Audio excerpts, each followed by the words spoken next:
Tignan natin yung pananim natin na repolyo guys. Kung anong nangyari na. Bigyan ko kayo ng update sa pananim natin na repolyo. Ba't ganito?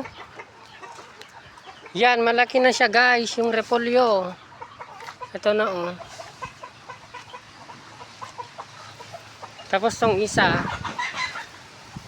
Ay, ba't ano nangyari? Tignan nga natin tong isa. Yan, malaki na din. Hala, nagpo-form na tong isa, itong maliit. Matagal pa yan. Yan oh. Pero diligan natin, matagal lang hindi na diligan to guys.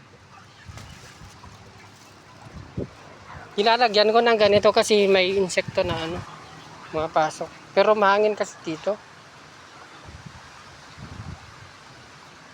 Ay, tignan natin dito. Yung pananim ko din nakamote. May ano. Ito may tumubo na. Sige guys, salamat.